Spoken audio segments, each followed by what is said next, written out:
Hello, YouTube. I didn't want to cover Faith. I had a previous video, if you've been subscribed with me from day one, the little of you guys that I do have, you would have seen it, but I deleted it because I felt like didn't really nobody care about, Faith and what was going on. And now it's just a lot that I do need to say about this dirty foot Faith, okay? It's nothing clearly, but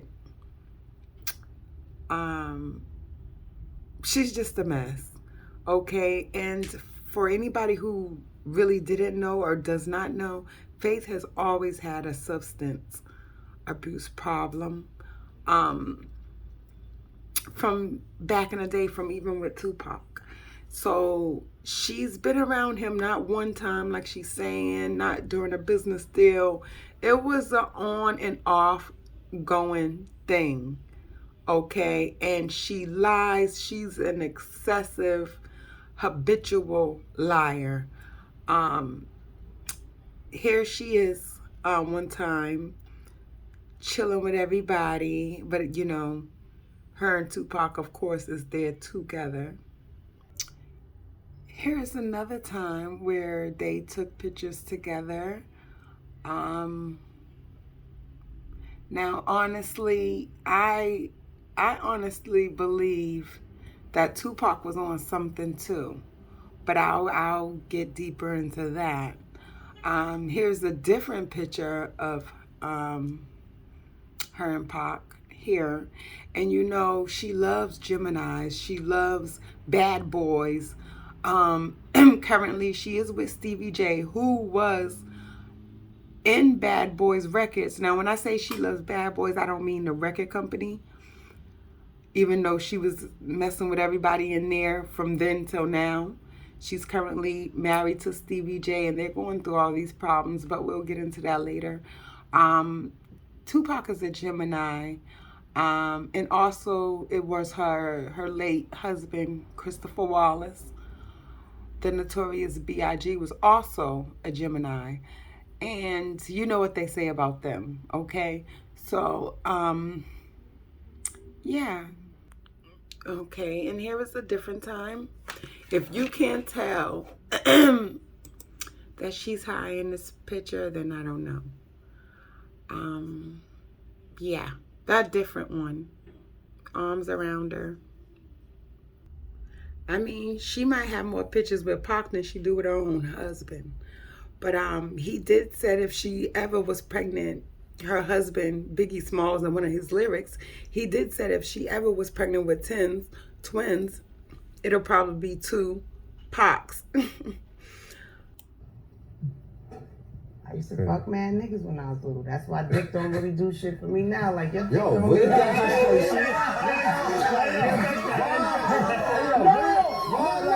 I used to fuck mad niggas when I was little. That's why dick don't really do shit. When you was little, you must be little now. So in the latest video they have of Stevie J confronting Faith about cheating in his house and everything, he says in this video the relationship is a business. Now in this video he's trying to get her to show herself naked, and everybody's like, go ahead, and she's like, no, I'm not about to show myself, which basically I see everything. I mean, it's not Janet Jackson on the Super Bowl Sunday. I mean, but you see. Wait. Who's gonna be in here? In the room. Behind the scenes, that's it. And the camera. So I can't take these off.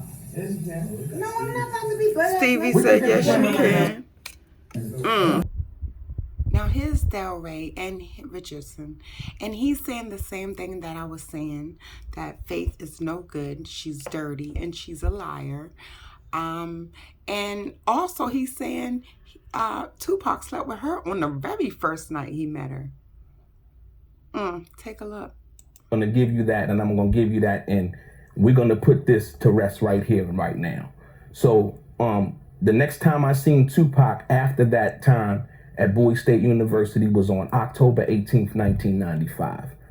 And I was in the studio once again. I was in the studio with Grandmaster Melly Mel from Grandmaster Flash and the Furious 5 and Scorpio. And we were working on that album called Right Now. And I told him after I had laid down my parts for that album, I told him, I'm like, yo, I'm going to the Hollywood Athletic Club. And I remember specifically, it's a Wednesday night. And so I'm like, yo, I holler, yo, if y'all get, when y'all get done, stop down there. So I goes on down to the club, and it's popping. It's popping. All of the, my man Roland Work was the promoter. Rest in peace. He passed this year. And so when I get down there, I'm standing outside. The ladies, the line is around the building. It's just packed. This prime time. It's nothing to see major A-list celebrities there. It didn't matter. You know what I mean? And they were on low key. It wasn't no paparazzi out there taking pictures. You could see whether it was Denzel Washington, whether it was Wesley Snipes, Tupac, or whoever be there, right? So as I'm standing out on the sidewalk, boom, left turn on Sunset, coming up to Schaefer. On Schaefer is where it's located at.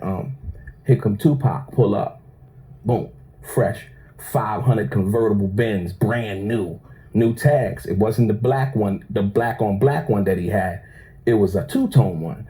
And Frank Alexander was on the passenger side. So Pop, he pulled like in the middle of the street. He ain't even parking, nothing like that. He's pulling in the middle of the street. He didn't open the door, nothing. He grabbed the top of the windshield and the side of the door and just jumped over the door, with the little bop, that bop he got, that little fly-footed bop. And I would say a minute later, pull up Faith Evans. She pulls up in a cherry red M3 BMW with the top down. And so it's Tupac, he's walking over. She stops like right there in front of him. And like, she was like, hey, Pac, what's up? I'm like, yo. And it's like kind of like simultaneous. I'm like, yo, Pac, what up? He was like, hold on for a minute. And so he started talking to her. And they started chit-chatting or whatever. And I heard a little bit of what he said, she was like, what's up, Pac? And he was like, ain't nothing. He was like, I dig your music. I like your music, whatever. And that's basically kind of what I heard from that perspective. And then I was like, I'm not going to sit here and wait for him to sit here and talk to her. You know what I mean? Let me go on in the club. So I didn't wait. So I walk and I go into the club. So when I get into the club, the first person I see, hat backwards, 1 foot up on the wall, like if you standing in the hood, like with 1 foot on the wall and 1 foot on the ground, was Tretch. And so as I seen him, I walked up to him like, yo, what's up? Whatever, pleasantries and things like that. And then I said, yo, Tupac outside talking to Faith. He said, yeah, I'm waiting on him. So he was actually waiting on waiting on Tupac to get there, unbeknownst to me at that particular time. So we start just talking and, chit-chatting or whatever. And like when you inside of the Hollywood Athletic Club, to my right, they had like, I would say 9 pool tables. So like 9 pool tables, you could play pool. They had a DJ in the back. Upstairs was the VIP. And right over to my right was, they had like bar top tables with stools around them. So you could sit there too, have food, drinks or whatever. And so I look to my right and I see, I said, yo, is that Arnell Simpson right there? And Tretch was like, yeah, she with me. And so I had to double back like, yo, shake his hand. I'm like, my motherfucking man, because he had bagged her. And so a couple of weeks before, the O.J. Simpson trial that was going on, and nobody really knew that O.J. Simpson had a black daughter other than the kids that he had with Nicole. So to everybody, I think around the world or around the nation at least, you know what I mean? It was like, okay, like, damn, O.J. Simpson got a bad one. Like, man, And so as the trial was over, as I'm coming in here and I see Tretch and, he's like, yo, she with me. I'm like, okay, cool. So I was like, yo, can I go say hi, whatever? So I went over there. He actually walked me over there and I said hi to her in the whole 9 yards. And we kind of like, after that, I kind of seen other people that I knew there. And so to start talking and so on and so forth. So Tupac had came in, everybody was surprised to see him because a lot of people didn't know he was out of jail.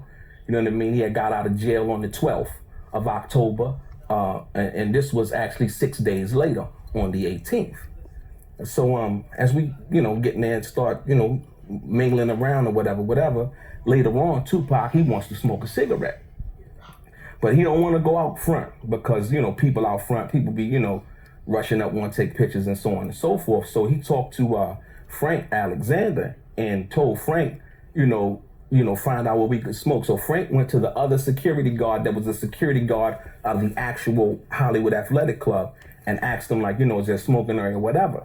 So what he did was he led us to this side door that you can go out into the parking lot. So we went out through the side door into the parking lot, and as we out there, Pac smoking a cigarette and we talk his things, but more importantly, he was talking about how happy he was to be home. And he said that, just last week, I was in the maximum security prison, in New York, and now I'm out here right now actually, smoking a cigarette in Hollywood and how good that shit feel. You know what I mean? And I kind of can relate. I've been to prison before, so I know what that feel like. When you go through that and you finally get out, it's like two different worlds. So, and so as we're standing out there and he's smoking a cigarette, Faith Evans and her girlfriend walk across the parking lot. So as they're walking across the parking lot, Tupac smoking a cigarette, he yelled across the parking lot, he like, y'all leaving? And Faith yelled back, no. He said, because we about to go to my hotel room, what y'all gonna do? And Faith Evans said, we're gonna follow you. And so that night, Faith Evans went back to Tupac's hotel room. Now, as we deal with her book, and when she released her book, she said a few things in her book that were outright lies. And that was the part that got me the most. More importantly, what she had said on Drink Champs. And she said that Tupac said to her that she had to give him head, or I'm gonna quote what she said. She said that she had to suck his dick to get her paycheck from recording the song "You Wonder Why They Call You Bitch," which was recorded, may I add, factually can be proven the next day on the 19th.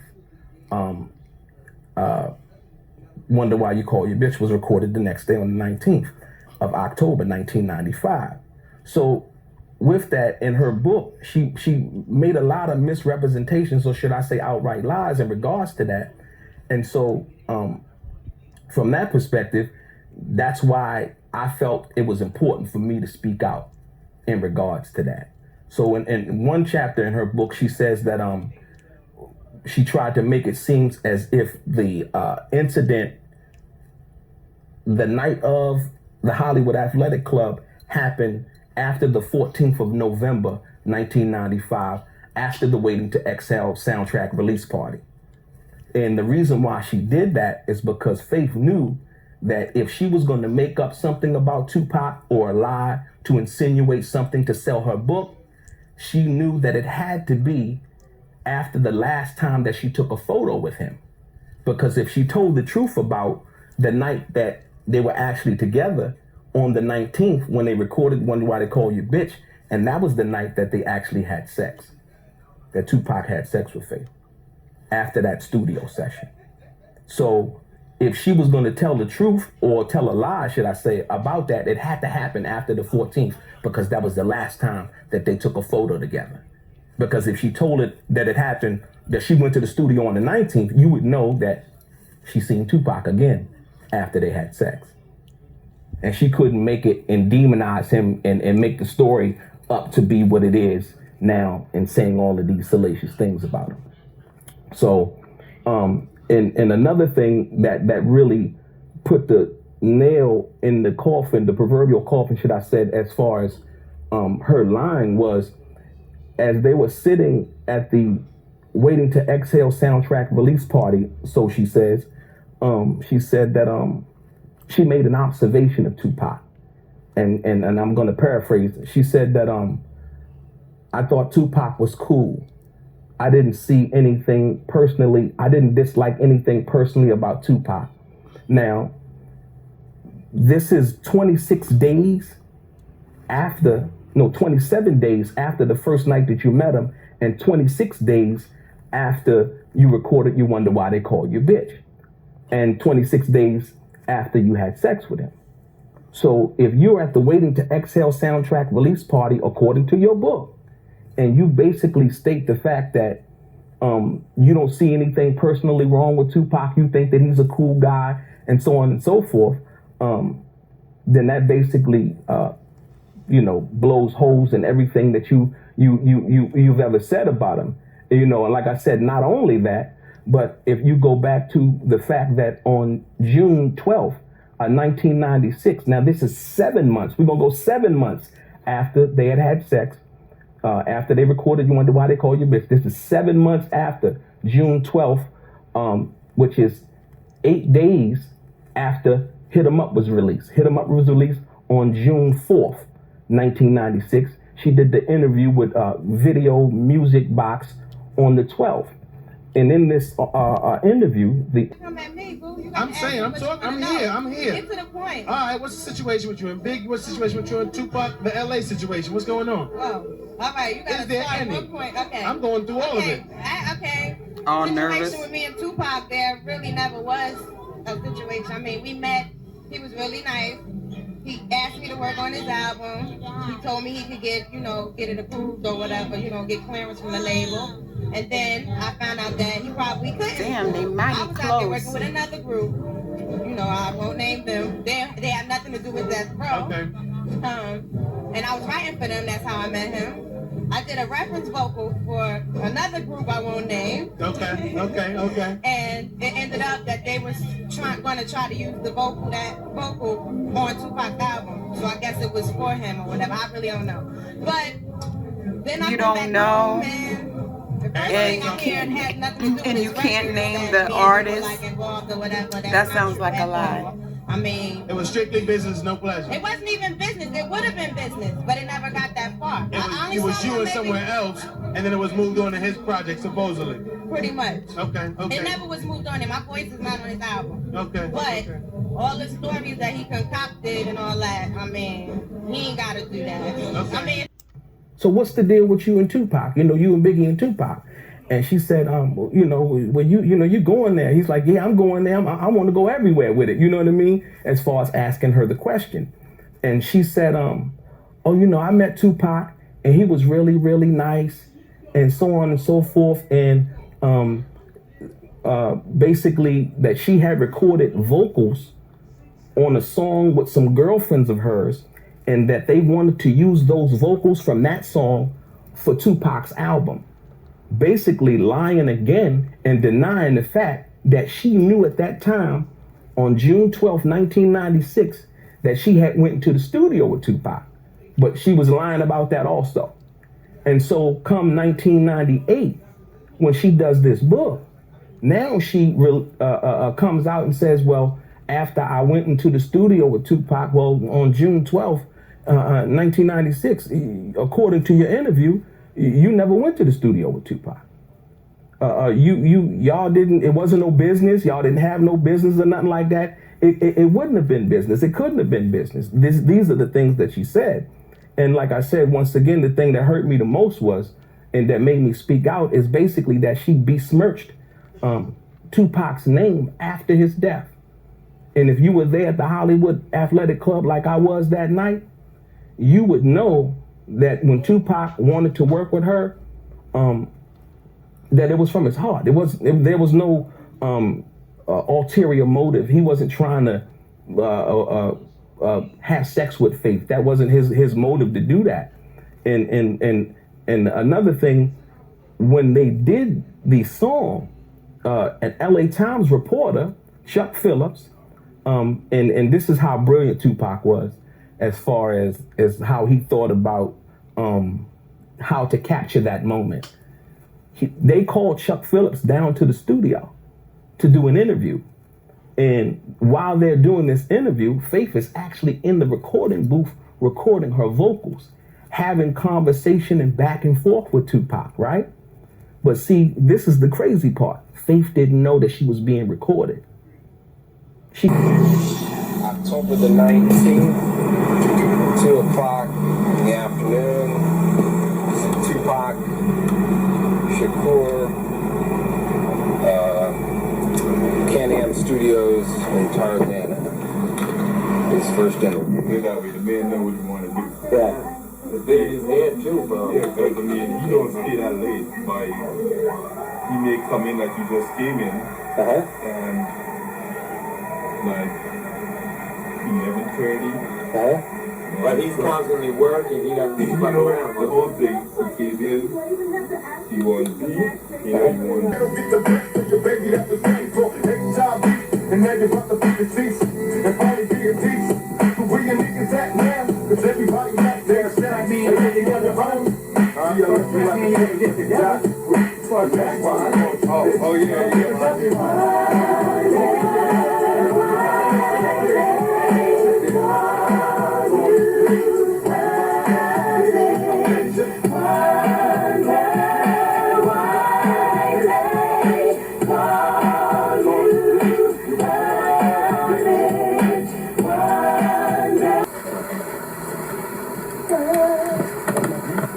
Now you want to ad lib?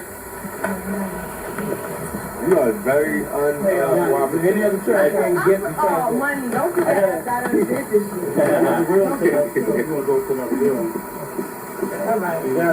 Let us know the background. Why y'all leaving with the food? Faith in the studio with Pop. I told you to go to that track. Which one? And this is how brilliant Tupac was, as far as how he thought about how to capture that moment. They called Chuck Phillips down to the studio to do an interview. And while they're doing this interview, Faith is actually in the recording booth recording her vocals, having conversation and back and forth with Tupac, right? But see, this is the crazy part. Faith didn't know that she was being recorded. She couldn't have. Because if she did, she wouldn't have lied in her book about what she lied about, knowing that it could have been confirmed and proven to be a lie with that interview. So now, you have the interview, you have me there at the Hollywood Athletic Club, and like I said, you have Drew Down, Big Sight, rest in peace. They were there at the hotel at the Peninsula when she came through. And various other people, Ray J, you know what I mean? He was at the studio. He had made a comment about that also. So when you deal with the fact of the matter is, Tupac was telling the truth about everything that happened in regards to the Hit 'Em Up. And like I said, she had did that interview, that June 12th interview, 8 days after Hit 'Em Up was released. Also, they said he tried to set her up. She's saying this, and he tried to conjure up all these lies. But she went disguised in a hoodie to that hotel, the same hotel that this guy is talking about.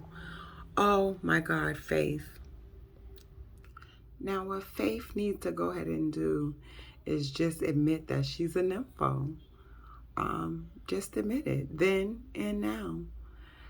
She's a dirty foot in Tasha K's voice. Now, Faith is still going through problems. She was separated from Biggie when she was pregnant with his child. All that Tupac stuff was going on. And this just unfortunate. I think she's just causing it on herself. And also, she's just dismissing everybody. I wasn't nothing. I am doing nothing. I don't care about none of that. So, she really needs the exposure for who she really is. Nobody needs to buy that book full of lies. And also, people just really need to know.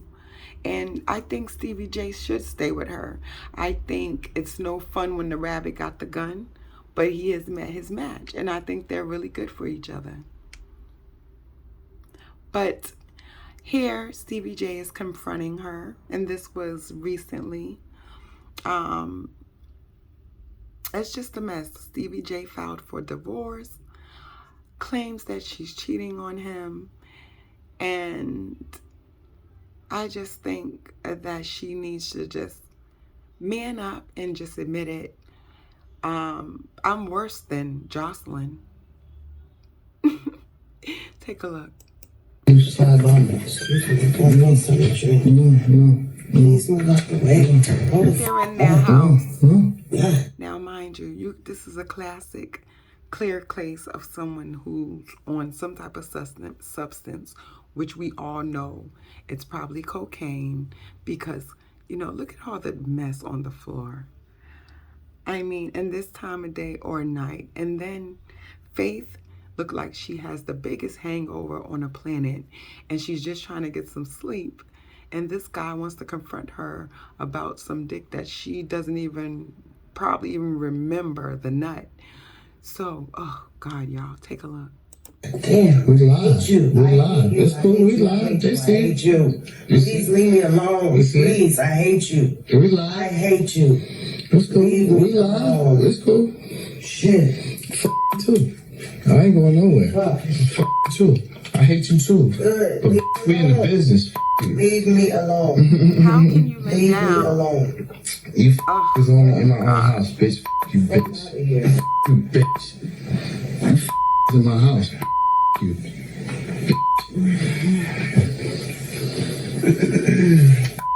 Again, once a man loses respect, I heard you. So you happy about it? Huh? You are? And if you want to be a Tatiana, be single. Me, though. I didn't do nothing to you. All I did was love you. And you do that to me? How can you do that to me? But how can you do it to me, though? Please. But how can you do that to me? How can you somebody on me? Don't touch me. I can do Don't that. touch me. Get your hand off me. Get your hands But off how can you somebody on me? Get your hand somebody off on me? of me. When I'm Get watching your hand you and your off of son me, every please. day. Get your hands off of me. I'm asking you. Please. But how can you somebody on me? Stop. How can you somebody on me? You can do whatever. You can scream as you want to. Jesus, go somewhere. Fuck. No, I ain't going Out of nowhere. here. Here you go with your dumb shit. No, you. Grow the fuck up. This is what I don't want to be bothered with. Especially when out. I'm coming down. You guys, I can go on forever. The video's already 27 minutes long. I can go on forever about Tatiana, Faith, Evans, Wallace, Jordan, whatever. Please like and share this, because Faith needs the exposure of the lies, and nobody needs immediately. If you have your book, do a TikTok burning her book. And I mean, I could see if she kept it real, like Amber or somebody, and said, you know, I'm writing this book, but you lied, and you're lying, and you're still lying, and we're just done with you, Faith. I'd rather cancel you before I cancel Little Nas X. Okay? Please, you guys, like and subscribe. I love you so much. Bye.